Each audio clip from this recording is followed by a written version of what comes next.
আপনারা এই এপিসোডটাকে আমাদের গত এপিসোডের একটা কন্টিনিউয়েশন হিসেবেও দেখতে পারেন। যে এপিসোডটাতে আমরা আলোচনা করেছিলাম যে এই লজিক্যাল ডিসক্রিপেন্সির যে কেসগুলো পেন্ডিং রয়েছে, সেই পেন্ডিং কেসগুলো যতদূর পর্যন্ত এখনো পর্যন্ত 10,16,000 মতো কেস সমাধান হয়েছে বলে সুপ্রিম কোর্টের সওয়াল জবাব থেকে জানতে পারা গেছে, সেটা এবং তার টাইম ফ্রেম নিয়ে আমরা আলোচনা করেছিলাম যে যদি এই মুহূর্তে যেটা সমস্ত সংবাদ মাধ্যমে প্রচারিত হচ্ছে যে আগামী 16 তারিখ ভোট ঘোষণা হয়ে যেতে পারে 5টি রাজ্যে, নির্বাচন কমিশন সূত্র থেকে তারা জানিয়েছেন, সেটা কি আদৌ সম্ভব? ওই টাইম ফ্রেমের মধ্যে এই পেন্ডিং কেসগুলোকে কি সমাধান করে ফেলা সম্ভব হবে? আর যদি না হয় তাহলে ভোট কিভাবে হবে? মূলত আলোচনার বিষয়বস্তুটা এইটা ছিল। কিন্তু এখানে এই এপিসোডটাতে আপনাদের সামনে কয়েকটা জিনিস তুলে ধরতে চাইছি, যেটা কিন্তু আবার ইঙ্গিত করছে যে ইয়েস, ভোটটা ওই এপ্রিলের, যেটা গত এপিসোডে আলোচনা করেছিলাম যে 16 তারিখে যদি ভোট ঘোষণা হয় এবং যদি 30 দিন এবং 35 দিনের মতো একটা সময়সীমা, যেটা এমসিসি মানে মাঝখানে ফাঁকা থাকে মডেল কোড অফ কন্ডাক্টের বিভিন্ন রকম মনোনয়নপত্র জমা, উইথড্র, এই সমস্ত বিষয় নিয়ে, তাহলে যদি 17 তারিখ কি 16 তারিখের এপ্রিলে গিয়ে ভোট হয় এবং যদি দু দফাতে ভোট হয়, যে এপ্রিলের 17-18 এরকম একটা দিকে আর একটা হয়তো 21-22-এর দিকে, এরকম ভাবেও যদি হয়, তাহলে তার মাঝখানে কতটুকু সময় পড়ে থাকছে এই পেন্ডিং কেসগুলো সমাধান করবার জন্য? আচ্ছা, যদি সেটা না হয় তাহলে কি আরো মামলা মোকদ্দমা হওয়ার চান্স থাকছে না? এবং সেই সূত্রে আমরা বলেছিলাম যে সুপ্রিম কোর্ট এই রায়টা দিয়েছিল গত হিয়ারিং এ, যে যদি আপনার আমার নাম ওই রকম পেন্ডিং লিস্টে থেকে থাকে এবং দেখা যায় যে ভোট গ্রহণের আগে মুহূর্ত পর্যন্ত সেই নামটা সমাধান হলো, তাহলেও কিন্তু সেই মানুষটি ভোট দিতে পারবে। তাহলে সুপ্রিম কোর্ট কি এই ইঙ্গিত করেছিল যে ভোট তুমি ঘোষণা করে দিতেই পারো এবং এটা একটা অনগোয়িং প্রসেসের মধ্যে দিয়ে চলবে, ভোটের মতো ডিক্লিয়ার হয়ে যাবে। প্রচ্ছন্ন যদি ওই যাকে বলে রিড বিটুইন দ্য লাইন বা অনুমান যদি ওই রায়টা ধরা হয়, তাহলে কিন্তু এই তথ্যটা সেখান থেকে অনুমানগত একটা তথ্য উঠে আসছে। সেখানে কিন্তু এমনিতে নির্বাচন কমিশনের ভোট ঘোষণায় কিন্তু কোনো বাধা নেই, কিন্তু বাধাটা কোন জায়গায়? যেখানে রাজ্যের বিরোধী দলের যিনি সভাপতি মাননীয় শ্রমিক ভট্টাচার্য মহাশয় এর আগে একাধিকবার বলেছেন নো এসআইআর নো ভোট, আর হাওড়া, সম্ভবত হাওড়াতেই হবে, একটি পরিবর্তন সংকল্প সভাতে এই এসআইআর মামলা নিয়ে যখন তাকে জিজ্ঞাসা করা হয়েছিল সংবাদ মাধ্যমের তরফ থেকে, একটি সাক্ষাৎকারে তিনি বলেছিলেন যে পূর্ণাঙ্গ স্বচ্ছ শুদ্ধ তালিকা যতক্ষণ পর্যন্ত না বেরোবে ততক্ষণ পর্যন্ত ভোটের কোনো প্রশ্নই নেই। উনি ওনার ভাষা দিয়ে বলেছেন, আমি আপনাদের বক্তব্যটা, ধারণাটা বললাম। তেমনি পাশাপাশি বিরোধী দলনেতা শুভেন্দু অধিকারী দীর্ঘদিন ধরে সেইটা বলেছেন, একাধিক মিটিং এ তিনি বা প্রেস কনফারেন্সে বলেছেন যে নো এসআইআর নো ভোট, শুদ্ধ পরিচ্ছন্ন ভোটার তালিকা বেরোবে, তারপর ভোট হবে। এবং এই যে শাসক দল যে বাধাগুলো দিচ্ছিল বলে, বিরোধী দলের যে অভিযোগগুলো ছিল যে প্রত্যেকটি হিয়ারিং কেন্দ্রে বাধা সৃষ্টি করা, কাজকে ডিলে করিয়ে দেওয়া, কর্মী না দেওয়া, এগুলো সুপ্রিম কোর্টেও হিয়ারিং এ সেই প্রসঙ্গগুলো উঠেছিল এবং সুপ্রিম কোর্ট স্বয়ং সেটাতে অসন্তোষ প্রকাশ করেছিলেন যে নির্বাচন কমিশনকে সেইভাবে সাহায্য করছে না রাজ্য সরকার।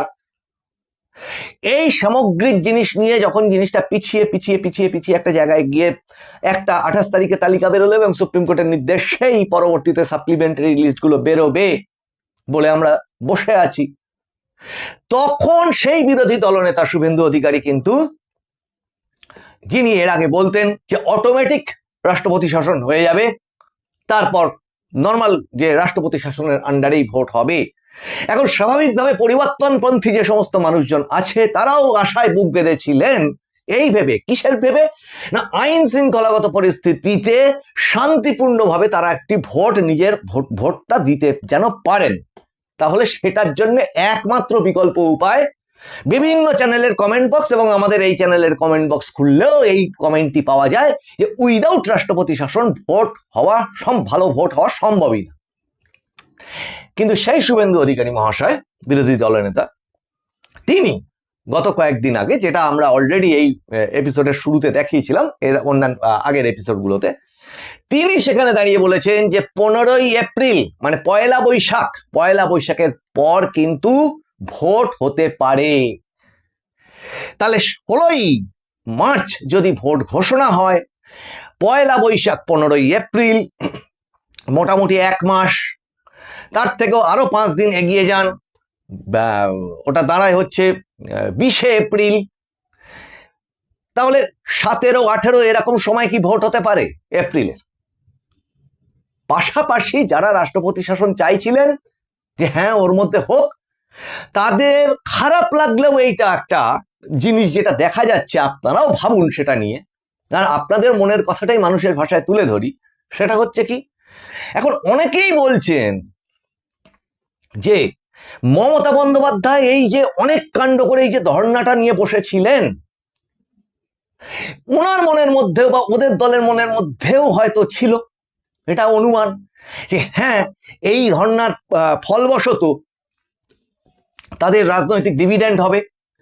কিন্তু প্রথমত গণেশ কুমারের এখানে আসা সিইসি যিনি, তার কঠোর পদক্ষেপগত কিছু জায়গা এবং সুপ্রিম কোর্টের বিশেষ বিশেষ রায় ভর্ৎসনা, এবং সেইগুলো কি মানে রায়টা কি যে এই যে জেলা জাজ তাদের সিদ্ধান্ত নিয়ে আর কোনো রকম প্রশ্ন তোলা যাবে না, ওনাদের সিদ্ধান্তটাকেই সুপ্রিম কোর্টের সিদ্ধান্ত হিসেবে মেনে নিতে হবে।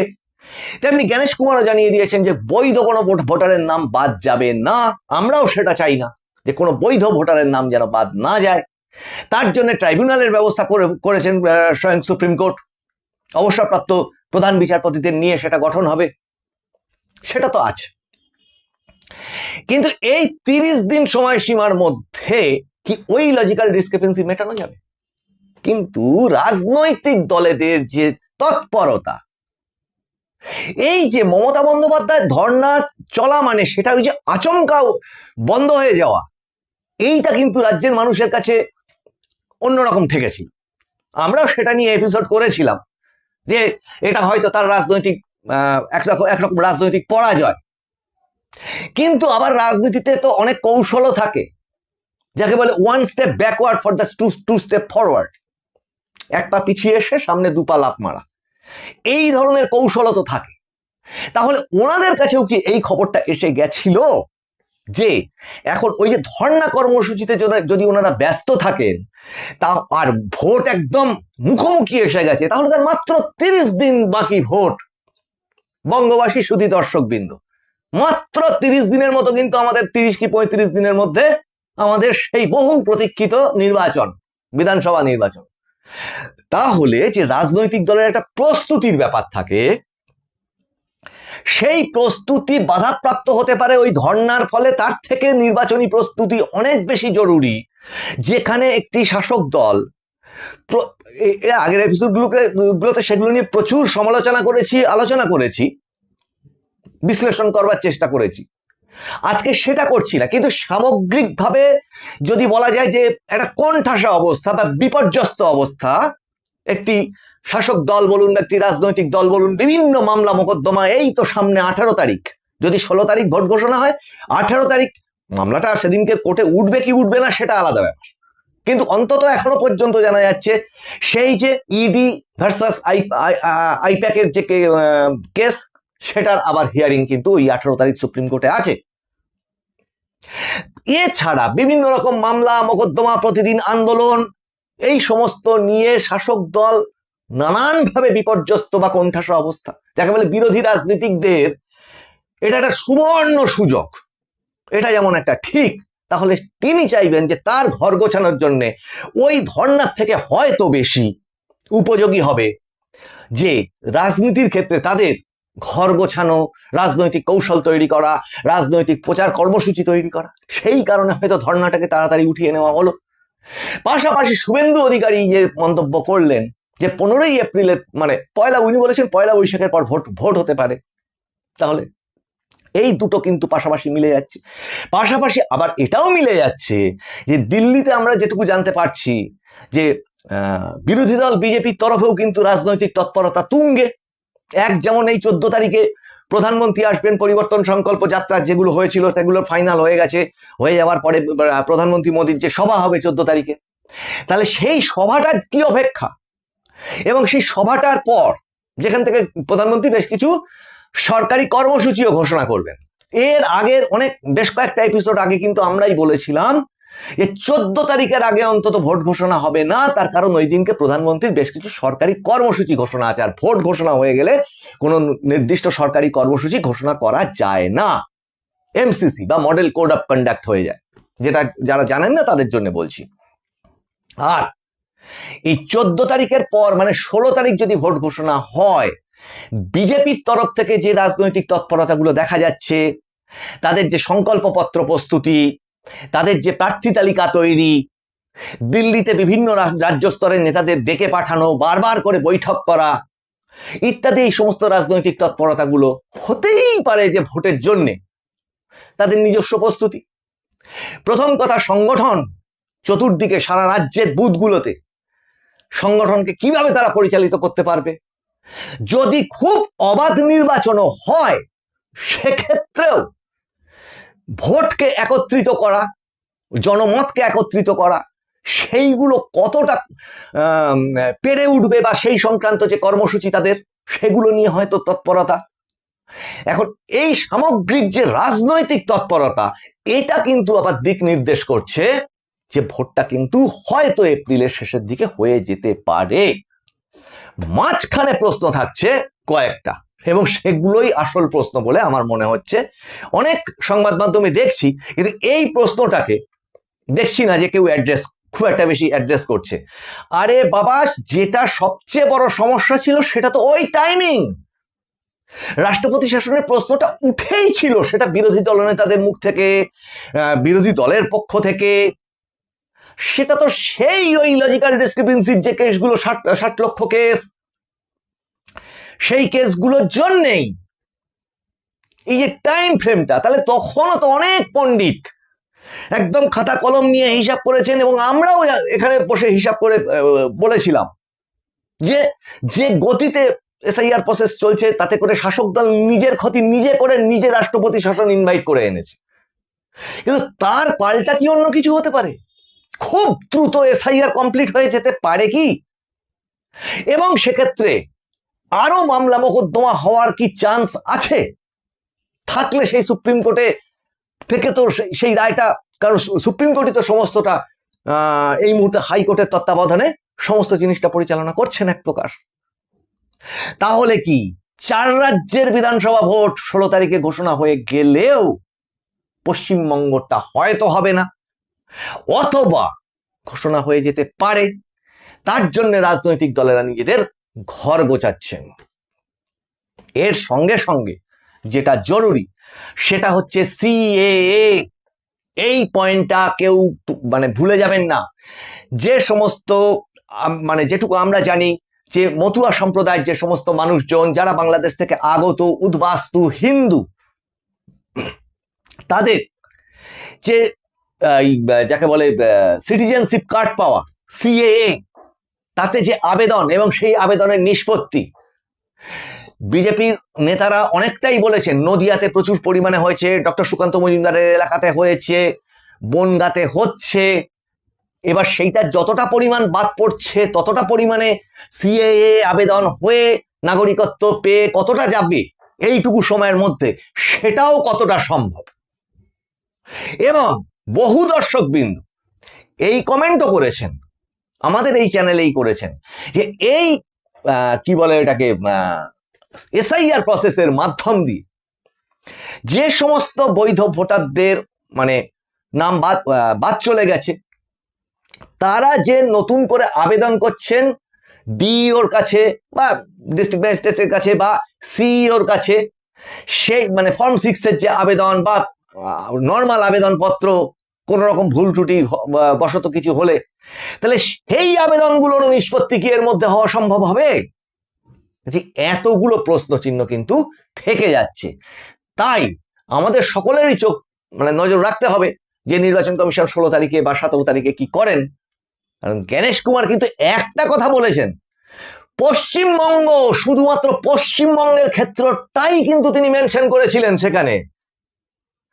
যখন সাংবাদিকরা দিল্লিতে একবার প্রশ্ন করেছেন এবং কলকাতার ওই সাংবাদিক সম্মেলনে প্রশ্ন করেছেন যে পশ্চিমবঙ্গে ভোট কিভাবে কবে ঘোষণা হতে পারে, ওই 5 রাজ্যের সঙ্গেই কি হতে পারে, সেখানে তিনি অর্থহীন ভাষায় বলেছেন সেটা ডিপেন্ড করছে এই রাজ্যের আইন শৃঙ্খলা পরিস্থিতির ওপর এবং তাতে নির্বাচন কমিশন কতটা সন্তুষ্ট।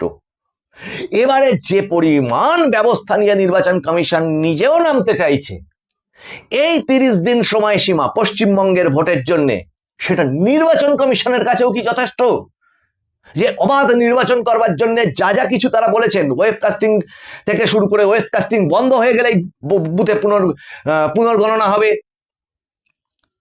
সেটা একটা যদি ওই রকম ঘটনা ঘটে তাহলে বিপুল পরিমাণে বুথ আগে হলে হাজার হাজার বুথে তাহলে পুনর্গণনা হতো এবং প্রার্থীদের কোনো আপত্তি থাকলে 72 ঘন্টার মধ্যে আবেদন করতে হবে এবং বাইরে সিসিটিভি, ভিতরে সিসিটিভি, বাহিনীর সুন্দর নিয়ন্ত্রণ, ভোট সহায়তা কেন্দ্র, প্রচুর পরিমাণে কর্মীকে নিয়োগ করা, এই সমস্ত প্রসেসটা একটু ডিফারেন্ট, অন্য রাজ্যের নির্বাচনের তুলনায় একটু ডিফারেন্ট সমস্ত অ্যারেঞ্জমেন্ট।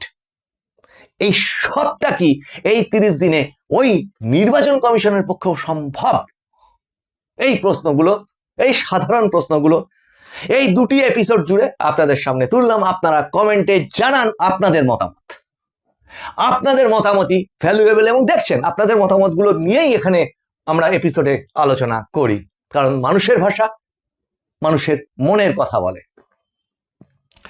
আমি প্রবীর রায়চৌধুরী, এতক্ষণ এই এপিসোডে ছিলাম।